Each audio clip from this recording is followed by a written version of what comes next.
चले हम आपको ले चले केमिस्ट्री में। केमिस्ट्री में अभी आपको एक चैप्टर पढ़ा रहे 11th क्लास का एटॉमिक स्ट्रक्चर, जो फिजिकल या जनरल केमिस्ट्री के अंदर आता है।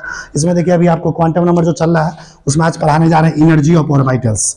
ऑर्बिटल्स की एनर्जी, ऑर्बिटल्स का ऊर्जा कैसे हम बताते हैं। तो देखिए सबसे पहला दो सिस्टम में बताएंगे इन uni electron system. Uni electron system मतलब हुआ है जिसमें एक इलेक्ट्रॉन हो। यूनी का मतलब एक होता है, क्या होता है? जिस सिस्टम में अगर एक इलेक्ट्रॉन हो उसको हम लोग यूनी इलेक्ट्रॉन सिस्टम बोलते हैं। क्या बोलते हैं?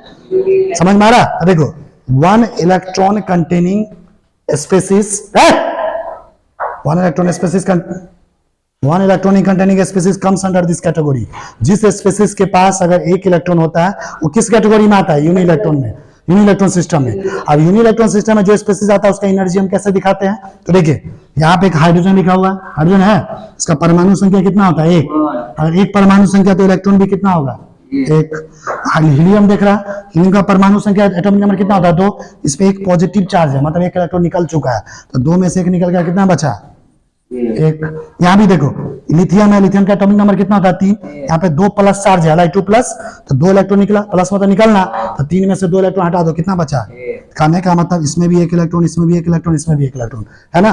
देखिए ये जो क्या हाइड्रोजन है He प्लस है, Li2 प्लस, ये सब यूनी इलेक्ट्रॉन सिस्टम है, मतलब जिसमें एक ही इलेक्ट्रॉन है। अगर कोई स्पेसिस यूनी इलेक्ट्रॉन सिस्टम है आता है तो उसका एनर्जी कैसे बताते हैं? Energy of orbital depends on principal quantum number. बताओ यूनी इलेक्ट्रॉन सिस्टम में किस पे एनर्जी निर्भर करता है? प्रिंसिपल क्वांटम नंबर पे। किस पे डिपेंड करता है? जो बताए थे पहले, ठीक है। जैसे देखो कैसे डिपेंड करता है, जिसका प्रिंसिपल क्वांटम नंबर का मान ज्यादा होगा, n का मान ज्यादा होगा, उस ऑर्बिटल का एनर्जी क्या होगा? ज्यादा होगा। देखो यूनी इलेक्ट्रॉन सिस्टम में सबसे कम एनर्जी किसका होता है? 1s का। देखो नहीं इधर 1s से ज्यादा किसका होता है? 2s का। दोनों का देखो n का मान 2 है ना, तो दोनों का बराबर होगा। 2s 2p का आपस में क्या होता है? बराबर। फिर देखो इससे ज्यादा n का मान 3 वाला है ना, तो इस 2p से ज्यादा किसका एनर्जी होगा? 3s का। 3s 3p का आपस में बराबर, क्योंकि n का मान ज्यादा बराबर है। फिर 3d का भी इसमें आपस में क्या होगा? बराबर। फिर 3d से ज्यादा किसका होगा? 4s का। 4s के बराबर किसका एनर्जी होगा? 4p। किसके बराबर होगा? 4d। किसके बराबर होगा? 4f, क्योंकि सब में n का मान बराबर है। समझ में आ रहा है ना। ऐसे ही n का मान 5f 6f ऐसे करके आते रहेगा। समझ में आ रहा है। तो n का मान बढ़ाएंगे, प्रिंसिपल क्वांटम नंबर का एनर्जी का भी मान क्या होगा? ये किसमें होता है? यूनी इलेक्ट्रॉन सिस्टम है, ये ऑर्डर फॉलो होता है।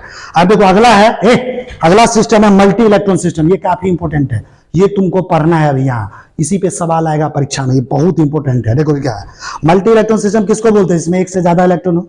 देखो species which contains more than 1 electron, जिस स्पेसिस में एक से ज्यादा इलेक्ट्रॉन आता है वो किस सिस्टम में आता है? Multi electron. किसमें आता है जी? मल्टी इलेक्ट्रॉन से। जैसे देखो ये, जैसे देखो कार्बन है, कार्बन का परमाणु संख्या कितना होता है? 6। इसमें 6 इलेक्ट्रॉन होगा ना, तो किस सिस्टम आएगा? यूनी में कि मल्टी में? मल्टी में। एक से ज्यादा हुआ ना, तो मल्टी में आया। अच्छा बताओ नाइट्रोजन, नाइट्रोजन का परमाणु संख्या नंबर 7 होता है, किस सिस्टम में आएगा? यूनी की मल्टी? मल्टी में। अब तुम्हारे मन में सवाल आएगा कि सर मल्टी इलेक्ट्रॉन सिस्टम अगर कोई आता है तो उसमें एनर्जी कैसे दिखाते हैं? बहुत इंपॉर्टेंट है, इसी पे सारा कंसेप्ट है, इसमें खूब क्वेश्चन आता है, भर भर के क्वेश्चन आता है। और इस बार जो तुम कॉलेज का परीक्षा दिया था, देखो ये जो आप अगले बार स्टार्ट करने वाले हैं ना, देखो नहीं इधर क्या लिखा है? Electronic configuration. इसी पे क्वेश्चन खूब आया था सर कॉलेज में, बोले थे पढ़ाने के बाद सब बन जाएगा। समझ में आ रहा?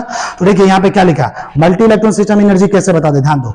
In this system energy of orbital depends on n plus L rule. यहाँ पे एक रूल आता है जिसको क्या बोलते हैं? n plus L rule. क्या बोलते हैं जी? n plus L rule. n क्या है? प्रिंसिपल क्वांटम नंबर, l क्या है? Azimuthal quantum number. दोनों का मान जोड़ दो तो क्या आ जाएगा? एनर्जी बताएगा। ये n प्लस एल का मान क्या बताएगा? एनर्जी। देखो क्या लिखा है, as the value of n plus L increases energy of orbital also increase. कह रहा है जैसे जैसे n प्लस एल का मान बढ़ेगा, समझ में आ रहा? मल्टी इलेक्ट्रॉन सिस्टम है तो ऑर्बिटल का एनर्जी भी क्या होगा? बढ़ते जाएगा। If more than 1 orbital have the same value, मान लो एक से ज्यादा ऑर्बिटल ऐसा है, मतलब 2 ऑर्बिटल ऐसा है, 3 ऑर्बिटल ऐसा है जिसमें n प्लस एल का मान बराबर हो गया। क्या हो गया? जैसे किसी में n प्लस एल का मान 3 है, इसमें भी 3 है, तो अब कैसे तुम पता करोगे किस ऑर्बिटल की एनर्जी ज्यादा है? जब n प्लस एल का मान बराबर हो, तो जिस ऑर्बिटल का n का मान क्या लिखा है? The orbital having large value of n, principal quantum number n का मान जहां ज्यादा होगा उसका एनर्जी क्या हो जाएगा? ज्यादा हो जाएगा। जहां बराबर होगा तब। बात समझ में आ रहा है? आप देखो ऑर्डर ऑफ एनर्जी, ये जो एनर्जी का ऑर्डर जो आता है ये क्या आता है? ये तुमको याद करना है VVI। ये हम सुनेंगे, डंटा तोड़ के सुनेंगे अगले दिन। ये तुमको काम बिना देख के सुनाना पड़ेगा कि सर ये ऑर्डर क्या होता है। कैसे याद करेंगे? देखो पहले समझा देते ऑर्डर कैसे आया हुआ। देखो यहाँ पे 1s है, सबसे पहले क्या है? 1s से शुरू होता है, फर्स्ट सेल का एस सब सेल। है ना। 1s से ज्यादा एनर्जी किसका होता है 2s। ये हम कैसे पता कर लिए कि 1s से ज्यादा एनर्जी 2s का होगा, तो देखो 1s के लिए n प्लस एल का मान, सब में n प्लस एल निकालो। देखो यहाँ पे n का मान कितना है 1, s सबसेल के लिए l का मान क्या होता है 0, तो 1 प्लस 0 कितना हो गया 1, तो n प्लस एल यहाँ पे क्या आ गया 1, यहाँ पे n प्लस एल लगाओ, यहाँ पे n का मान कितना है 2, s सबसेल के लिए l का मान 0, 2 प्लस 0 कितना हो गया 2। तो बताओ यहाँ पे n प्लस एल का मान 1 है, यहाँ पे 2 है, तो किसका ज्यादा होगा इसका ना। इसका n प्लस एल का मान यहाँ ज्यादा है, तो इसका एनर्जी भी क्या है ज्यादा। हम बताते ना n प्लस एल का मान ज्यादा होगा तो एनर्जी भी क्या होगा ज्यादा होगा। उसी तरह इसलिए इसमें भी देख सकते हो, यहाँ पे n प्लस एल का मान देखो 2, p सबसेल के लिए l का मान क्या होगा 1, 2 1 क्या हो गया 3, देखो यहाँ पे n प्लस एल 2 था, इसका क्या है 3, तो इसका ज्यादा है। यहाँ देखो 3s है, तो यहाँ पे n प्लस एल का मान क्या होगा, देखो यहाँ पे n का मान 3, s सबसेल के लिए 0। अब तुम्हारे मन में सवाल आएगा सर यहाँ भी n का l प्लस एल का मान 3 है और यहाँ भी 3 है, तो फिर इसका क्यों ज्यादा किया, ये बताए थे इस केस। देखो अगर n प्लस एल का मान बराबर हो गया कहीं पे, देखो यहाँ बराबर है ना, देखो तो उसका एनर्जी ज्यादा होगा जिसका n का मान क्या होगा, तो बताओ यहाँ n का मान 2, यहाँ n का मान 2, किसका ज्यादा होगा इसका ना।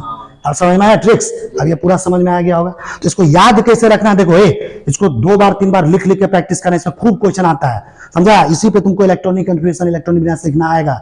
जब तक एनर्जी ऑर्डर नहीं याद है तो कुछ नहीं आएगा। तो कैसे याद करो, देखो हमको बिना देख के भी बता सकते हैं, देखो कैसे याद करेंगे। 1s 2s 2p 3s 3p 4s 3d 4p 5s 4d 5p 6s 4f 5d 6p 7s 5f 6d 7p। देखो हम सुना रहे हैं 1s 2s 2p 3s 3p 4s 3d 4p 5s 4d 5p 6s 4f 5d 6p 7s 5f 6d 7p।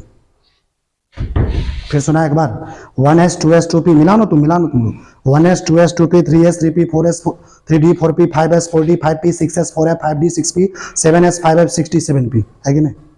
तो ऐसे ही तुम इसको याद करके आओ, इसको कैसे यूज करेंगे, कैसे, बहुत मजेदार होता है। एक बार याद हो गया तो सवाल खटाखट बनता है। कैसे इसको सिखाएंगे, इस पे इलेक्ट्रॉनिक कन्फिग्रेशन अगले साल अगले क्लास में याद हो जाएगा। चलो याद हो जाएगा, अगले दिन तुमको याद हो जाएगा। ये तुम्हें बिना देख के सुनाना पड़ेगा, लिखना बोर्ड पे बुला देंगे, बोर्ड पे बुलाएंगे, कहेंगे एनर्जी का ऑर्डर मल्टी इलेक्ट्रॉन सिस्टम में लिख के दिखाओ, तुमको बिना देख के ऐसे ही लिखना पड़ेगा। 1s 2s 2p 3s 3p 4s 3d 4p 5s 4d 5p 6s 4f 5d 6p 7s 5f 6d 7p। इसका काफी इस्तेमाल है इस चैप्टर में, समझ में आ रहा है, और आगे भी काम देगा तुमको पूरे केमिस्ट्री में। तो ये तो आपको ऑर्डर याद रहना चाहिए, 2 बार बोल बोल के पढ़ोगे, कॉपी में लिख लिख के प्रैक्टिस कीजिए, अपने आप याद हो जाएगा, समझ में आ रहा। आगे देखिए, this n plus L rule is given by Bohr Bury scheme. देखो ये जो n प्लस एल रूल का जो नियम है ना, ये किसके द्वारा दिया गया है, बोहर-बड़ी स्कीम के द्वारा। अब देखो आगे इसमें क्या पढ़ना है, इलेक्ट्रॉनिक कॉन्फ़िगरेशन क्या पढ़ना है, जिसको शॉर्ट फॉर्म में क्या बोलते हैं, ईसी। क्या बोलते हैं, ईसी का। देखो ई का मतलब इलेक्ट्रॉनिक, सी का मतलब इसी पे इस बार बहुत सवाल था। इलेक्ट्रॉनिक कॉन्फ़िगरेशन यानी इलेक्ट्रॉनिक विन्यास कैसे किसी का निकालते हैं पूरे पीरियोडिक टेबल में 118 एलिमेंट का, इसको लिखना सिखाएंगे आपको नेक्स्ट क्लास में। और ये तब लिख पाओगे जब ये ऑर्डर याद रहेगा।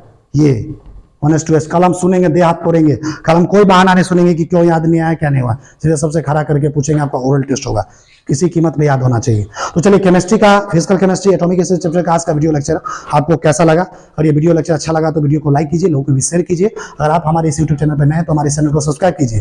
तो फिर से मिलेंगे नया वीडियो लेक्चर के, तब तक के लिए जय हिंद, जय बिहार, जय भारत, वंदे मातरम।